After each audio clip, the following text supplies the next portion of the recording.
Nous nous trouvons présentement à Dodoma. C'est la nouvelle capitale de la République de Tanzanie.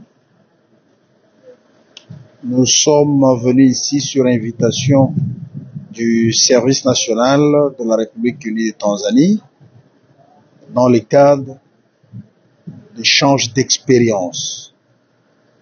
Comme vous le savez, le service national de la République démocratique du Congo, qui a été créé en 1987, l'a été sur le modèle du service national de la Tanzanie.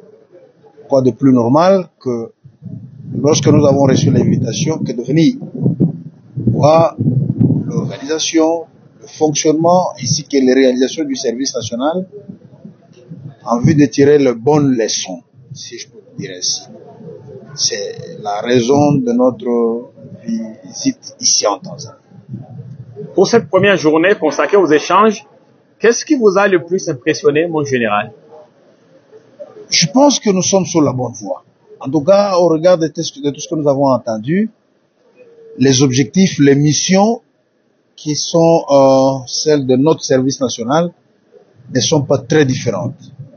À part le fait que le service national de la Tanzanie a fêté 60 ans d'existence il y a une semaine.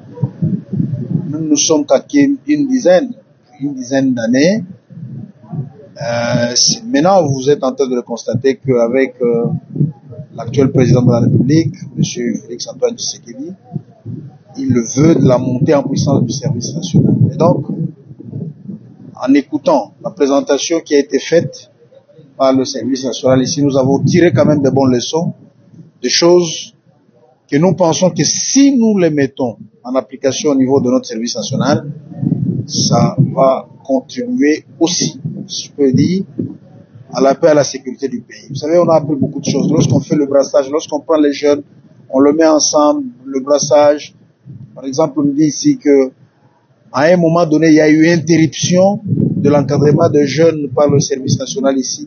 Il commençait déjà à y avoir de mouvements de remous dans les différentes universités. Ils ont repris avec la formation des jeunes finalistes lorsqu'ils terminent les études secondaires avant d'aller à l'université, être encadré au service national. On comprend que les jeunes se calment.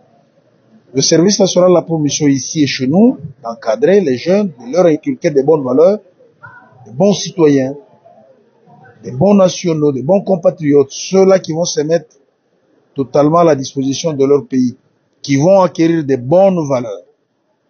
Pas de jeunes qui, à la moindre manifestation, l'objectif c'est de casser, c'est de piller, c'est de détruire.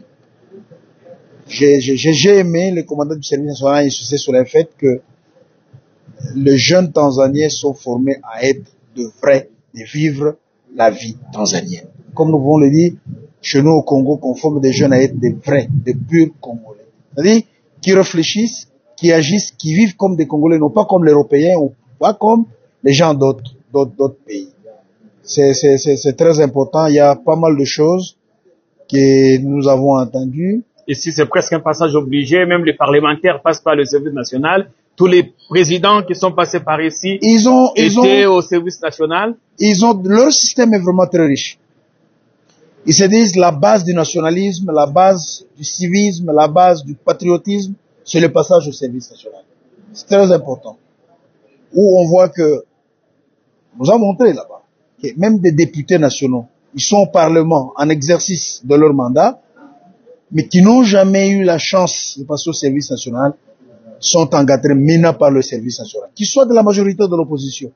Parce que le service national, c'est pour la nation tout entière. C'est pas pour un camp politique en défaveur ou en faveur d'un autre. Donc vous voyez, on vous dit qu'il y a des ministres, un ministre en fonction, qui n'est jamais passé par le service national, qui se rappelle, il va revenir encore au service national. Il y a des cadres des entreprises publiques qui passent par le service national. C'est un passage obligé. Presque, je dirais. Comme ça, moi, lorsqu'ils me disent, si vous posez la question, quel est l'effectif de notre armée, nous ne savons pas vous le dire. Parce que nous considérons qu'en dehors de ceux qui sont actifs aujourd'hui, il y en a plusieurs qui sont en réserve.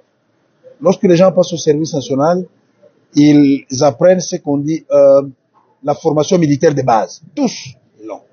En dehors de notions de civisme, de patriotisme. Donc, ils sont prêts à la défense de la patrie, tous, quand ils passent au service. Même les députés. Donc, ils sont prêts à acquérir cette formation pour le bien de la nation.